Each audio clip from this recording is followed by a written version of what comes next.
Ассалаумағалейкум, құрметті қазақ елі, құрметті жақсылар мен жайсаңдар, ізгілер мен жылы жүзділер. Тамыз айының 4 мен 5 жұлдызы күні қазақтың даңқты палуаны, шалқардан шыққан батыр тұлғамыз Есенгелді Батырғаринді еске алуға арналған үлкен турнир өткелі жатыр. Ендеше біздер сол турнирге келе жатқан қонақтарымыздың бірі, әрі бірегейі, тұңғыш тәуелсіз Қазақстанның грек-рим күресінен Олимпиада чемпионы Юрий Мельниченконы күтіп алуға келіп тұрмыз. Қазір сол сәттен сіздерге бір үзінділер көрсетіп отыратын боламыз. Ендеше Ақтөбенің төріндегі үлкен дүбірлі дода бүгіннен басталды.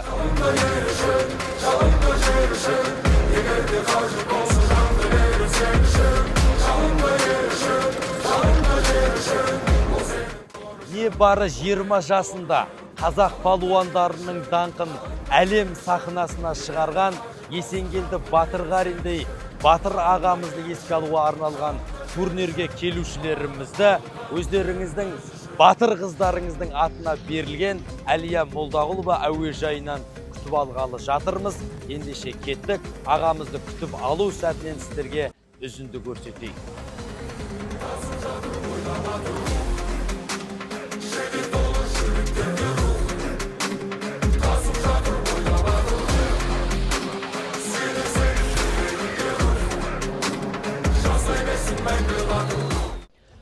Мінекей өздеріңіз күтіп отырғандай, біздің турнирге келушілердің алдын күтіп алдық, әлі де күтіп алу жұмыстары жүргізіліп жатыр. Енді ертең турнир өтетін біздер жекпе-жек сарайының ішіне келіп тұрмыз. Бүгін мінекей соңғы дайындық жұмыстары жүргізіліп жатыр.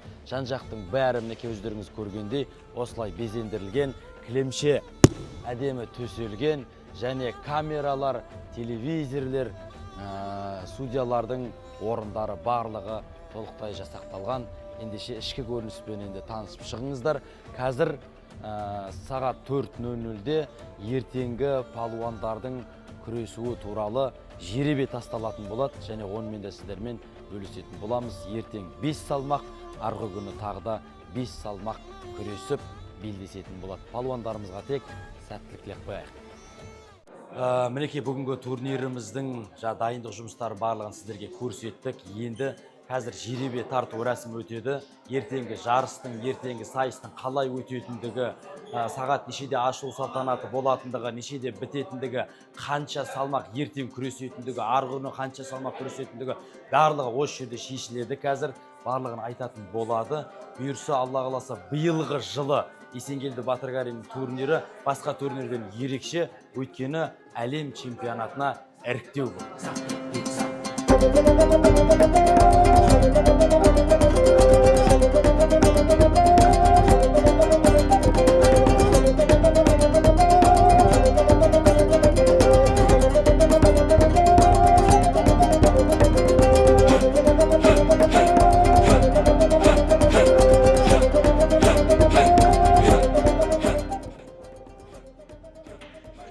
Ертең бұйырса 4 тамыз күні 55, 63, 72, 82 және 97 салмақ дәрежесіндегі палуандарымыз белдесетін болады.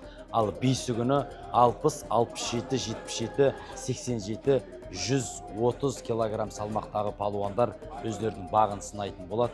Ендеше жеребе серік болсын, палуандар. Давай. Құрметті шалқарлықтар, барлығыңызға сүйінші деп айтсақ болады. 55 килограмм дәрежесінде әлем чемпионатында Америкада өтетін Жұма Арсен автоматты түрде белдесетін болады. Ендеше бауырымызға, інімізге тілекші болып бір құрметтеріңізді көрсетіп қойыңыздар. Осыменен бүгінгі дайындық жұмыстарының барлығы өз мәресіне жетті. Енді көкжайлауда қазір барлығымыз барып, жан-жақтан келген жаттықтырушыларға берілетін қонағасының куәгері болатын боламыз. Кеттік, ендеше жайлауға барып бір демалып қайтайық. Ендеше қадірменді меймандар, алыстан жақыннан келген аға бауырлар, бүгінгі Есенгелді ағамызға беріліп жатқан асты Алла тағала қабыл қылсын, келген қадамдарыңыз құтты берекелі болсын.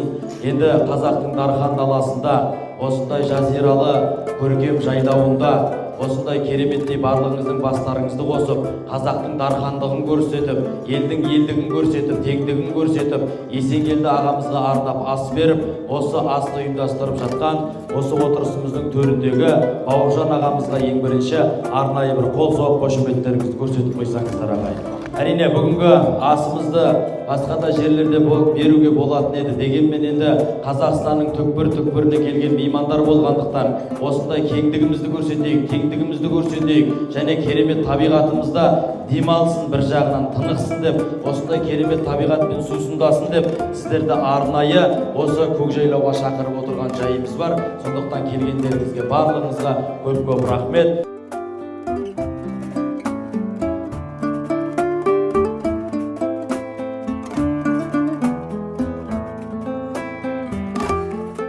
Дархан даламызда көкжайлау жайлауына келіп отырмыз. Юрий Мельченко ағамызбен Есенгелді туралы бірер ауыз сұхбаттасқымыз келеді. Аға, жалпы Есенгелді ағамызбен таныстығыңыз жөнінде, достығыңыз жөнінде айта кетсеңіз. Ассаламу алейкум, құрметті достар. Завтра начнутся отборочные соревнования на сборную Казахстана на турнире памяти Есенгелды Батыргарина, нашего друга, брата, с которым долгие годы мы дружили, вместе тренировались, вместе участвовали на соревнованиях.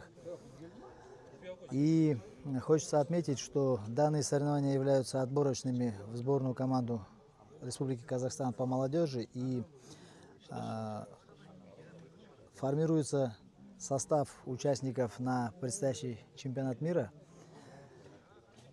Участвовать будут все сильнейшие борцы Казахстана.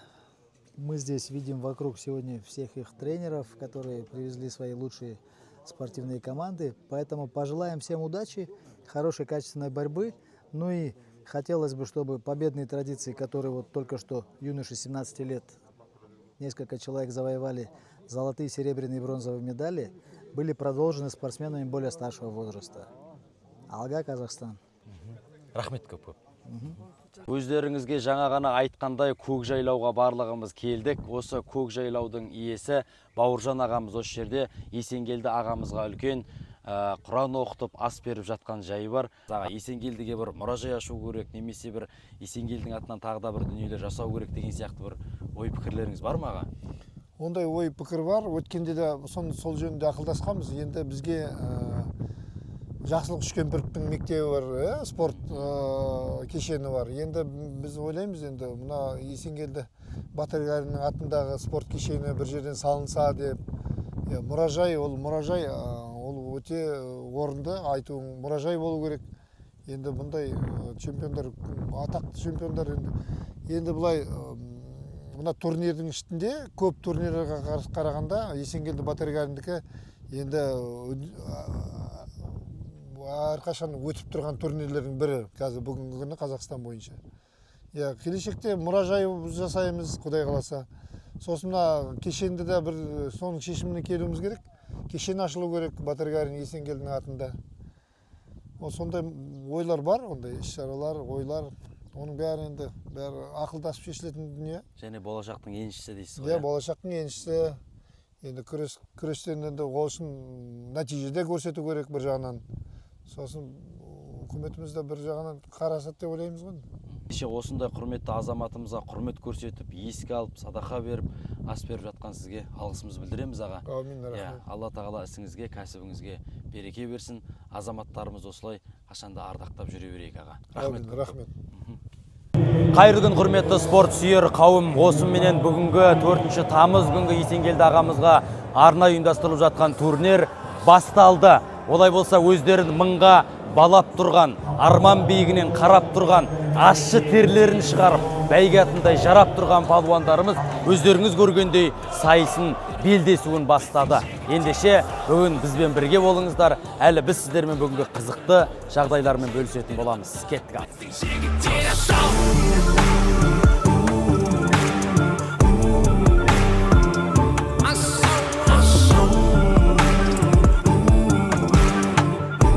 Бүгін енді Ақтөбе қаласында халықаралық дәрежедегі спорт шебері Есенгелді Батыргаринді еске алуға арналған үлкен турнир өтіп жатыр.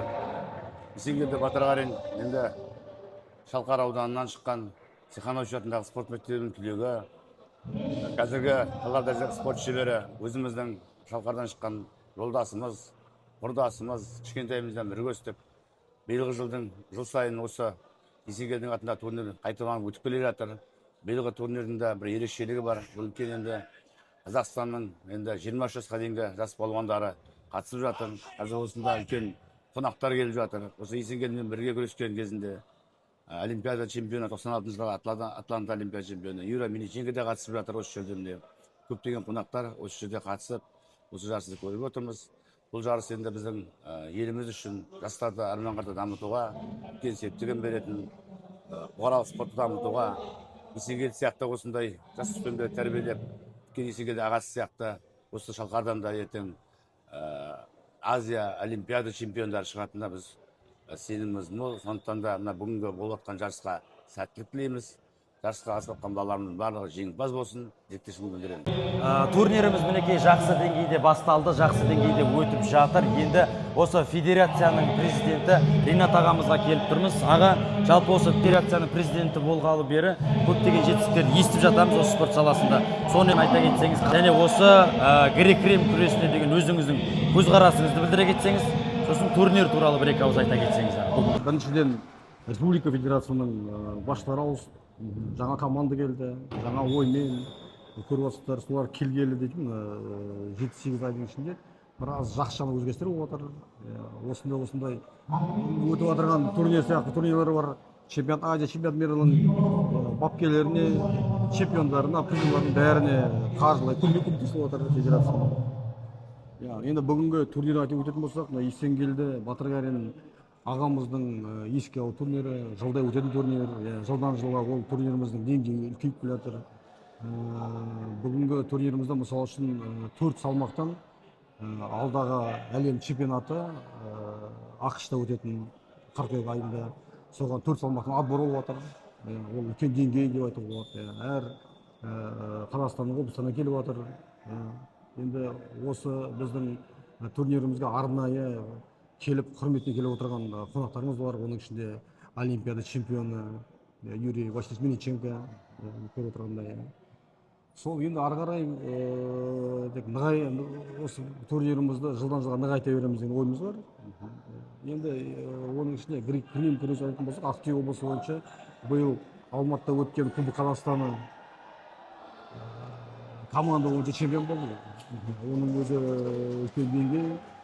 Кешегеннің өзінде Алмат Алиевтің бауырымыз Бакуда өткен әлем чемпионатында күміс жүлдегер болып чемпионат Азияда бір чемпионымыз жаңа жыл Қуаныш ол чемпион болып келді. Жетістіктер жетіп жатыр енді алға үлкен мақсаттар қойып отыр. Бұйырса жаңа федерациямен басқа да қолдауымен үлкен жетістіктерге жетеміз деп отырмыз бұйырса. Рахмет аға, көп алға қойған мақсаттарыңызға жете беріңіздер. Осы спорт саласын үлкен жетістіктерге, биіктерге шығара беріңіздер. Рахмет ағасы. Енді біздер жалпы елдің алдында, халықтың алдында даңқы шыққан палуандарды әспеттеп жатамыз. Дегенмен әрбір даңқты палуанның артында міндетті түрде ұстазының, яғни жаттықтырушының еңбек жатқандығы белгілі. Сондықтан біздер енді қазір Есенгелді ағамыз туралы, Есенгелді ағамыздың ең тұңғыш бапкері Өмірсерік ағамыздан бір сұхбат алғымыз келеді.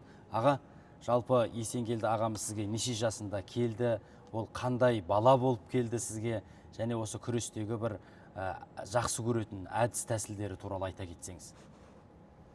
Ассалаумағалейкум, құрметті спортшылар қауым, құрметті спортшылар. Бүгін міне Ақтөбе қаласында Есенгелді Батырғарин атындағы турнир басталып жатыр. Біз сонау Шалқардан келіп, соны тамашалап отырмыз. Енді мен Есенгелді Батырғариннің бірінші бапкері естерік айта кетейін. Есенгелді мен солау 79 жылы Әділ Сергеевич атындағы мектепті бітірген бойына сол Цеханович атындағы мектепке бапкер болып орналастым. Сол кезде 79 жылы ағайынды Батырғариндар Есенгелді, Жангелді, Бақытқали үшеуі менің қол астымда жаттықты. Сол 79 жылдарда Есенгелді 8 жаста болатын.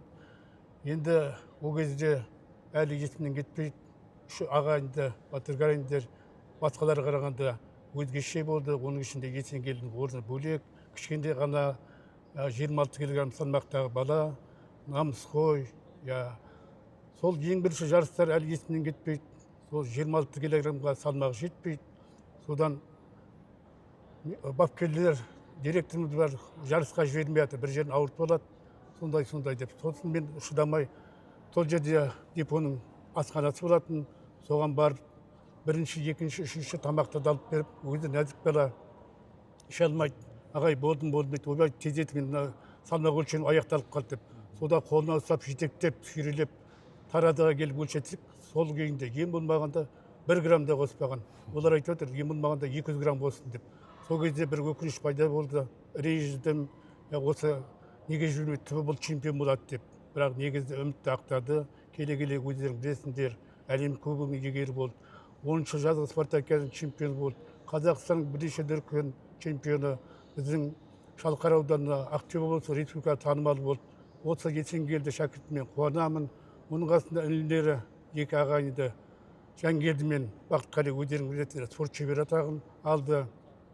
Қазіргі таңда Бақытқали бапкерлік қызметте, кеше ғана өзінің шәкірті 19 жасқа дейін әлем чемпионатының күміс жүлдегері атанды. Ол да бапкердің жемісі, еңбек етсе бәрі маңдай тер. Енді Есенгелді сол кезде мен 1-2 жылдай қызметте болдым, бапкерлік. Содан кейін армия қатары, оқу орны деген сияқты сонымен қол үзіп қалдым. Бірақ дегенмен де бұлар жалғастырып, сонау Алматыға Қажымұқан мектеп ішкі интернатына түсті, 3 ағайынды. Сол Есенгелді сол биіктен көрініп, сонда жетістікке жетті. Мен әрине қуанам, көп рахмет осы бапкерлерге. Әрқашан осы бірінші бапкер есебінде, құрметті қонақ есебінде шақырады. Бүгінде Ту Шалқардан келіп, соны тамашалап, куәсі болып отырмын. Жаңа сұрап жатсыздар ғой, Есенгелдің енді әдісі, ол жамбас болатын. Сосын ойланып, сол кезде кішкентай бала болса да, мен сонда таңғалады едім. Осы бала түбі бір үлкен жетістіктерге жетеді деп. Сосын намысқойлығы, ұтылғысы келмейді, алға қарай ұмтылатыны сол ерекше есімде қалды. Сондықтан да алдағы уақытта тек қуанышты күндер болсын, мына турниріміз жоғары деңгейде өтсін, мықтылар жиып, сонау Есенгелді ағалар қысап, биік шыңдарда көріне берсін. Әлем чемпионы, Азия чемпионы, Олимпиада чемпионы болсын, соған шын жүректен тілектесін. Көп рахмет. Рахмет аға, сізге де көп.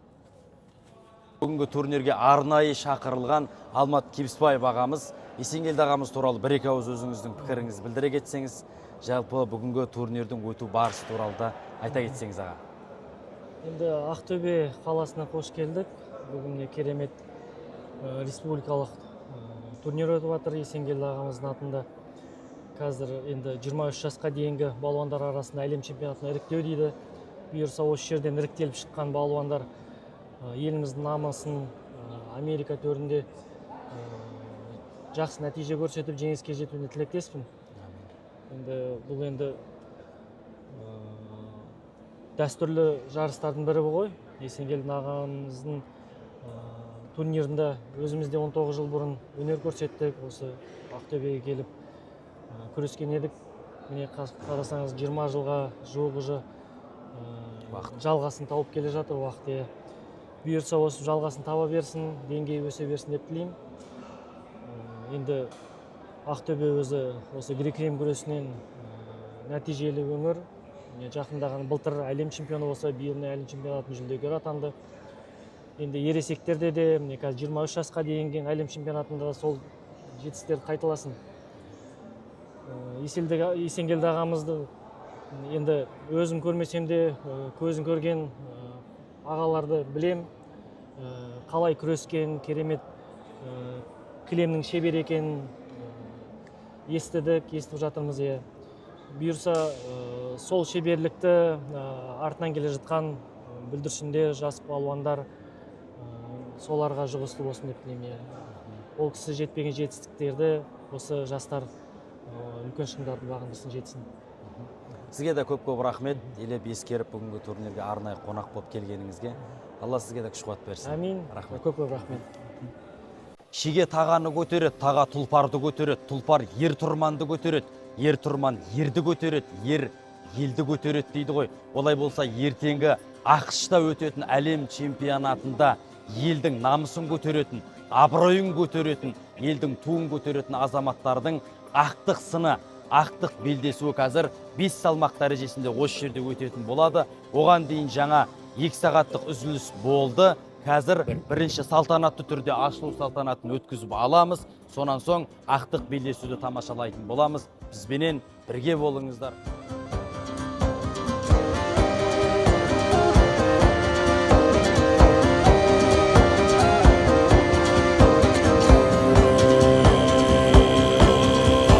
Алтын ордам отан анасын алашымның ұлы даласы ұрпағына еткен аманат қазағым.